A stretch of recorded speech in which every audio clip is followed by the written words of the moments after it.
Viewers, இன்றைக்கி வாசி kitchen என்ன பார்க்க போகிறீங்கன்னு பார்த்தீங்கன்னா, கடலைப்பருப்பு அப்பளம் கூட்டுங்க.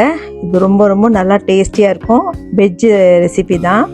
இதுக்கு தேவையான பொருள் பார்த்திங்கன்னா, நான் அரை கப்பு தாங்க எடுத்திருக்கேன். ஏன்னா 2 பேர் தானே சாப்பிடணும். அதனால் அரை கப்பு கடலைப்பருப்பு எடுத்து இதை நல்லா அலம்பி நான் குக்கரில் வேக வைக்க போகிறேன். அது கூடயே நான் வெங்காயம், தக்காளி எல்லாமே போட்டுற போகிறேங்க. நான் அதில் இது வேக வச்சது மஞ்சள் தூளும் கொஞ்சம் போட்டுருங்க. மிளகாய் தூள் நான் வீட்லேயே அரைச்ச மிளகாய் தூள் ஒரு 1/2 கரண்டி போடுறேன்.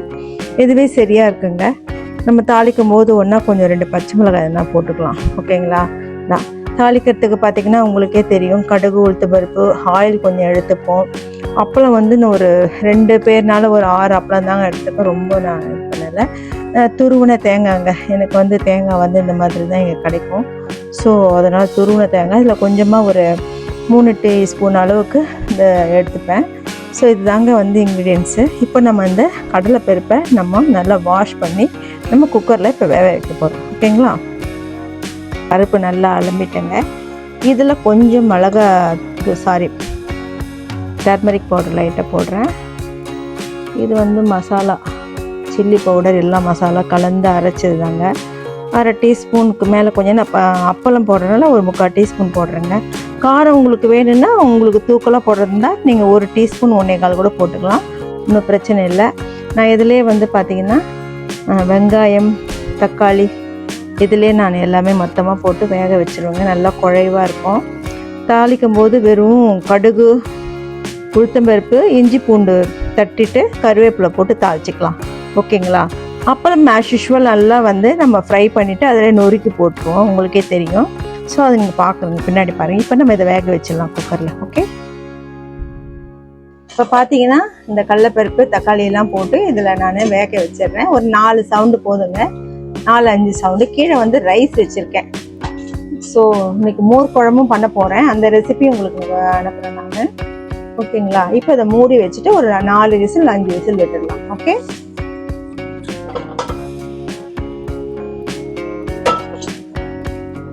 இப்போ பார்த்தீங்கன்னா கடலைப்பருப்பு கூட்டுக்கு அப்பளம், கடலைப்பருப்பு கூட்டு இல்லையா, கொஞ்சம் அப்பளம் பொரிச்சிக்கலாங்க. அந்த மாதிரி தாங்க.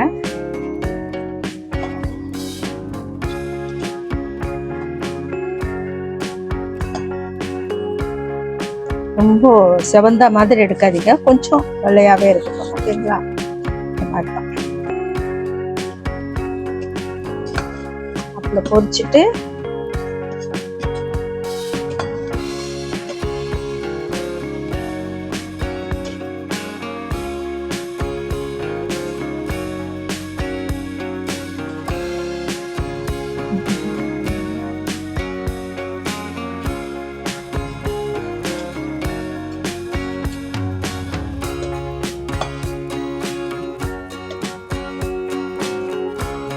மாதிரிதாங்க அப்பளம் பொரிச்சு எடுத்துருக்குங்க.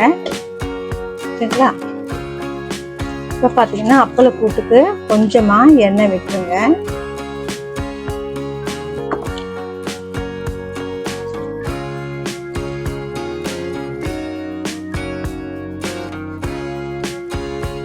கடுகு, உளுத்தம்பருப்பு போட்டுக்கோங்க. பொரியறது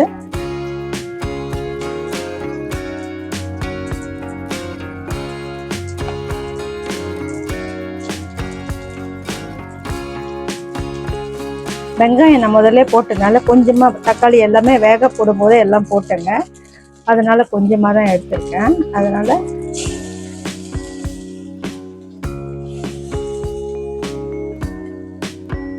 கொஞ்சம் கருவேப்பிலை, இஞ்சி பூண்டு இஞ்சி பூண்டு நல்லா தட்டி போட்டிங்கன்னா நல்லா வாசனையாக இருக்குங்க. ஸோ இந்த மாதிரி தாங்க. இப்போ இந்த வேக வச்ச கடலைப்பருப்பும் இதுவும் அதில் போட்டுருவோம்.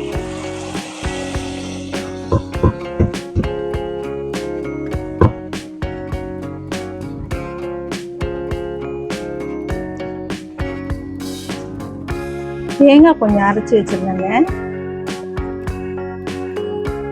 தேங்காய் உங்களுக்கு வேணும்னா ஆப்ஷன் தாங்க, வேணும்னா அப்படியும் பண்ணலாம். ஓகேங்களா? இப்போ இந்த அப்பளம்லாம் தூள் பண்ணிட்டு இதுலயே போட்டுருவாங்க. இதான் மெயின்.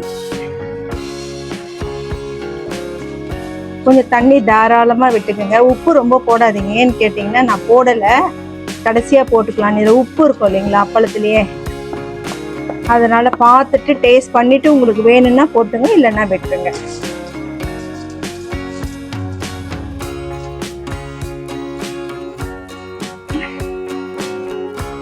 அஞ்சு அப்பளமே பாருங்கள் எவ்வளோ இருக்குது. 5 அப்பளம் தான் எடுத்தேன், அதுவே பாருங்கள் எவ்வளோ இருக்குது.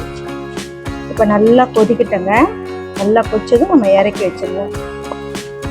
கருவேப்பிலை போட்டோம், கொத்தமல்லி வேணும்னா போட்டுங்க. இந்த அப்பளம் போடுறதுனால நான் கொத்தமல்லி போட மாட்டேன், வேணும். தேங்காய் பால் விட்டிங்கன்னா இன்னும் நல்லா டேஸ்ட்டாக இருக்குங்க அப்பளம் போட்டு. இதாங்க அப்பளம் கூட்டு எப்படி இருக்குங்க.